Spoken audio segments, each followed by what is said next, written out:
GT road ধরে চলেছে বাস। বাসের জানলাগুলি রঙিন পর্দা দিয়ে ঢাকা। চকদিঘি মোড় এলাকা মেমারির সেখানে বাসটি দাঁড়াতেই বাস থেকে একটি গরুকে নিচে পড়তে দেখেন স্থানীয়রা। সেই সঙ্গে শোনা যায় বেশ কিছু গরুর চিৎকার। সন্দেহ জাগে স্থানীয় বাসিন্দাদের মনে। প্রশ্ন জাগে, তাহলে বাসের ভেতরে কি? বাসটি আটকান এলাকাবাসীরা। আর বাসের দরজা খুলে ভেতরে ঢুকতেই চক্ষু ছানা বড়া হওয়ার উপক্রম। দেখা যায় যে বাসের ভেতরে বাঁধা রয়েছে সারি সারি গরু। তাজ্জব ব্যাপার যে বাসে কোনো যাত্রী নেই, এমনকি যাত্রীদের বসার জন্য কোনো সিটও নেই।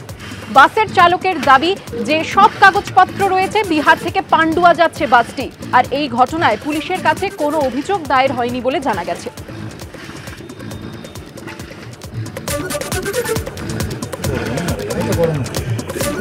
বাম কংগ্রেস আসন সমঝোতা কোথায় দাঁড়িয়ে? কংগ্রেসের সঙ্গে আলোচনা করেই কি 16টি আসনে প্রার্থী তালিকা ঘোষণা করেছে বামেরা?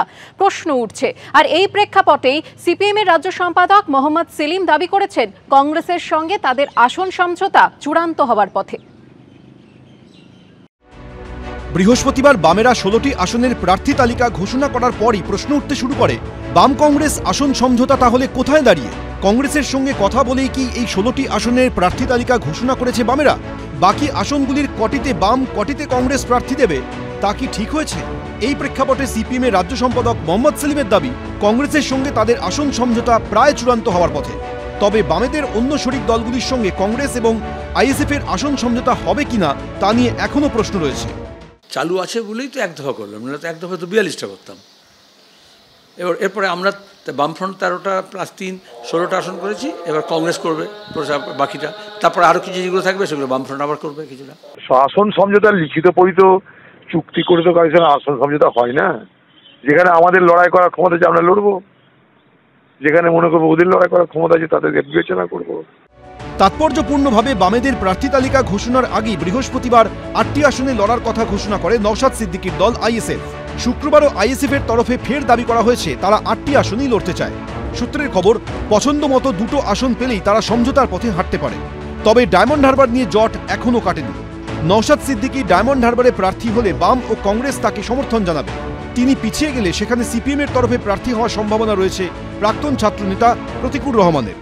অভিষেকের বিরুদ্ধে যদি নওশাদ দাঁড়ায়, আইএসএফকে আমরা সমর্থন করব, নওশাদকে সমর্থন করব, এবং কংগ্রেসও বলেছিল তারা সমর্থন করবে। এবার তুমি ঘোড়াকে তোমার গিয়ে নিয়ে যেতে পারো পুকুর পাড়ে, কিন্তু সে জল খাবে কি খাবে না সে তাকে সিদ্ধান্ত নিতে হবে। ডায়মন্ড হারবার লোকসভা কেন্দ্রে আমাদের প্রার্থী কে হবে সেইটা নিয়ে আমরা আলোচনা করছি, যে ডায়মন্ড হারবারে নওশাদ সিদ্দিকী লড়বে কিনা। নওশাদ সিদ্দিকীকে প্রার্থী করা হোক, এই মতও যেমন পার্টির মধ্যে রয়েছে, তেমন নওশাদ সিদ্দিকীকে প্রার্থী না করে অন্য কাউকে প্রার্থী করা হোক, এই মতামত কিন্তু পার্টির মধ্যে রয়েছে। সুতরাং আলোচনা করছি।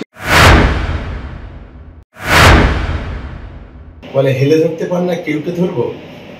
অভিষেক বন্দ্যোপাধ্যায় দাঁড়ানোর আগেই দক্ষিণ 24 পরগনা জেলায় যে কোনো সিটে একবার দাঁড়াও, লেজের উপরে করে যদি তোমার না ছাড়তে পারি রাজনীতি ছেড়ে দেবো। চুনোপুটি আবার বল মাছের মতন আবার আওয়াজ করতে শিখেছে। শেষ পর্যন্ত জট কাটিয়ে সিপিএম এর সঙ্গে কংগ্রেসের আসন সমঝোতা হবে, এমনটাই দাবি দুদলের শীর্ষ নেতৃত্বের। সূত্রের খবর, পুরুলিয়ার আসন কোনোভাবেই ছাড়তে রাজি নয় ফরওয়ার্ড ব্লক। আবার ওই আসনে কংগ্রেস প্রার্থী করতে চায় নেপাল মাহাতোকে। ঠিক একই জটিলতা তৈরি হয়েছে বারাসাত, বসিরহাটে। নির্বাচন এলেই এই জোট খেলা শুরু হয়, যাদের নির্দিষ্ট কোনো কর্মসূচি নেই।